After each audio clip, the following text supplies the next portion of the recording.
నిజామాబాద్ జిల్లా పసుపు రైతు కల నెరవేరింది. పసుపు బోర్డు ఏర్పాటుపై ఎన్నో ఏళ్లుగా ఎదురుచూస్తున్న రైతుల నిరీక్షణకు తెరపడింది. ఇందూరు జిల్లా కేంద్రంగా బోర్డు ఏర్పాటుకు కేంద్రం ఆమోదం తెలిపింది. దీంతో పచ్చ బంగారం పండించే రైతన్న ఆనందానికి అంతే లేకుండా పోయింది.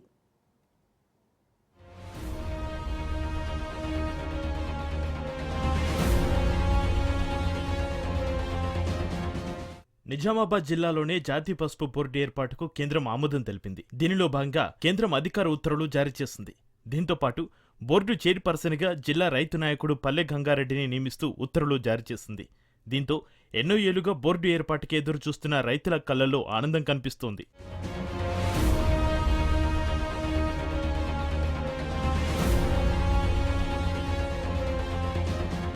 అత్యధికంగా పసుపు పండించే నిజామాబాద్ జిల్లాలోనే పసుపు బోర్డు ఏర్పడుతుందని నిజామాబాద్ ఎంపీ ధర్మపురి అరవింద్ చాలాసార్లు చెబుతూ వచ్చారు. అయితే కేంద్రంలో మూడోసారి అధికారంలోకి వచ్చిన భారతీయ జనతా పార్టీ ఏడాది గడుస్తున్న పసుపు బోర్డు ఏర్పాటుపై ఎలాంటి ప్రకటన చేయకపోవడంపై పలు అనుమానాలు వ్యక్తమయ్యాయి. మరోవైపు మహారాష్ట్రలో బీజేపీ ప్రభుత్వం ఏర్పాటు కాగానే సాంగ్లీకి తరలిస్తారని ప్రచారం జరిగింది. అక్కడున్న ఎంపీలతో పాటు కేంద్ర మంత్రులు, రాష్ట్ర ముఖ్యమంత్రి కూడా పసుపు బోర్డు అంశాన్ని ప్రస్తావించడంతో తెలంగాణలో పసుపు బోర్డు ఏర్పాటు అంశంపై నీలినీడలు కమ్ముకున్నాయి. అయితే గతేడాది చివరిలో నిజామాబాద్ ఎంపీ ధర్మపురి అరవింద్ కేంద్ర మంత్రులతో పాటు హోంమంత్రి, వ్యవసాయ, పరిశ్రమల మంత్రులతో పలు దఫాలుగా భేటీ అయ్యి నిజామాబాద్ జిల్లాలో పసుపు బోర్డు ఏర్పాటు చేయాలని పట్టుబట్టారు.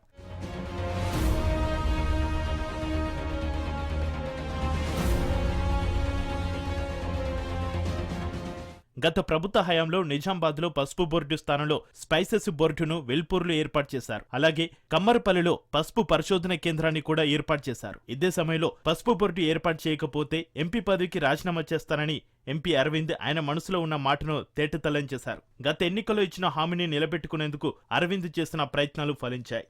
నిజామాబాద్ కేంద్రంగా మోడీ పసుపు బోర్డు ఏర్పాటును ప్రకటించడంతో రైతన్నలు హర్షం వ్యక్తం చేస్తున్నారు.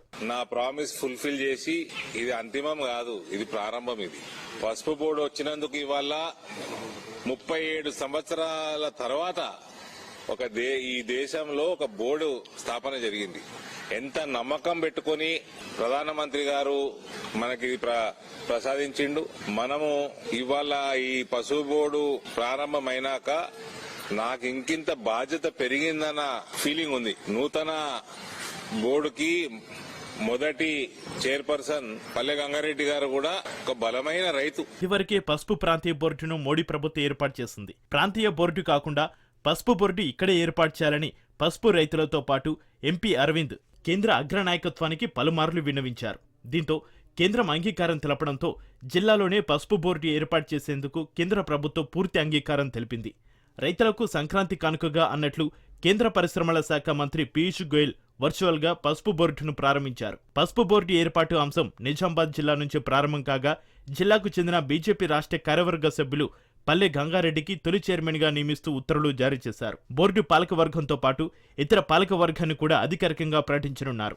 आज के शुभ अवसर पर मकर संक्रांति मनाई जा रही है कि आज के दिन नेशनल टर्मरिक बोर्ड की शुरुआत की जा रही है।